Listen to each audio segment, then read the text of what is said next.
We're out here in the wilderness today to talk about my latest idea. It's called Decision-Paralysis Aliens from Inner Space. I just thought it was really interesting, and it was one of those ideas that as an artist, it just sort of sticks to you. I think artists know what I'm talking about when they have an idea where they think about it and it just sort of doesn't let go. You have ideas where you're like, oh, this is just stupid, I'm not gonna do this. We beat ourselves up as artists, and it's not good. And it doesn't lead to us creating art that we want to, that we feel comfortable sharing with others. It's just a vicious cycle too, because we want to be seen as great artists that are just awesome and everything we do is perfect, but that's a dysfunction. That's part of the society we live in, that's part of Americanism. And you know, I think I'm not interested in that, and I think a lot of you would agree not be interested in that as well. So that's part of the impetus behind this project. That's why decision paralysis is in the name, because we as artists tend to self-censor a lot. And that's not what art is about. I think everyone would agree with that.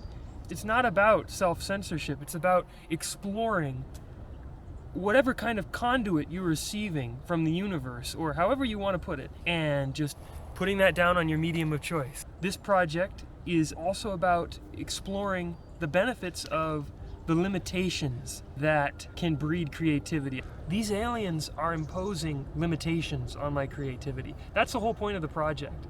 I'm going to be creating a musical project of songs, and the aliens are imposing these limitations on that project by making certain attributes of that project random. As an artist, you can be overwhelmed by all these different options that you have to express yourself, and it's nice to be able to say, I'm only going to do this. I'm only going to do this, this, and this, and it's going to result in a project that I will feel proud of and that will lead to me gaining more depth.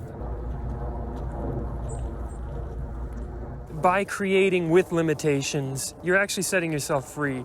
I think as artists, we can live sort of a scared life, and we can say, these ideas, people aren't ready for them, or just not feel comfortable expressing them because they're so contrary to what we are taught, what we are indoctrinated to believe or feel. Our culture surrounds us, and there's a lot of power behind those things. And I'm not trying to say everything that society has created is bad, in fact, quite the contrary.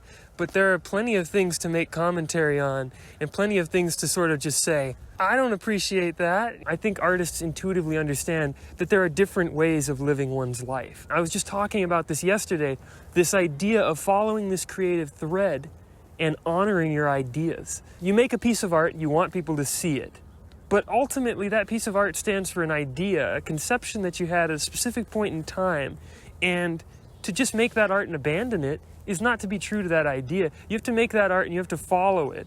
You have to take the spirit of what you made and carry it with you, because art teaches you. That's kind of the idea of this decision paralysis aliens from inner space. It's going to inform me about what this kind of project can give to me as an artist and help me create things more efficiently and effectively in the future. You can create all you want, but if you're not doing it with intention, if you're not creating systems that support your creativity, internal structures, styles, techniques that you can use and come back to, you're not learning how to create efficiently as an artist. And that's one of the problems that I see. And a lot of my artist friends, and in myself, first and foremost, is that we are not able to consistently draw from that well of creativity. We're creatively blocked. What we want to do ideally is to get out of that headspace and to just say, I have an idea, I'm going to go with it. So this place is really important to me. I used to come here a lot as a kid and stare down at the sewer grate right here and just sort of wonder to myself, where is all this water going? It kind of is a metaphor to me, like the stream of creativity. All this stuff is flying at you and you are trying to harness, ideally, as much of it as you can. But in truth, most of it comes right past us and is a fleeting idea in our mind and then vanishes forever. So we want to be able to take a consistent part of that stream of creativity and incorporate it into our everyday lives. To take a handful, if you will, of creativity out of the stream and siphon it and use it to be your best self, to be who you want to be, to create great art, share it with others, and give them value, however you want to say it, with whatever scale you want to have. So I'm going to do a series of videos. Where does this creativity lead?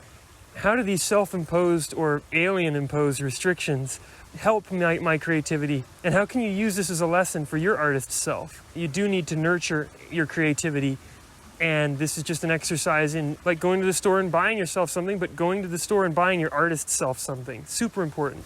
So I hope you join me and watch this series of videos that I create about this project, and I hope there will be something valuable for you in them. Thank you.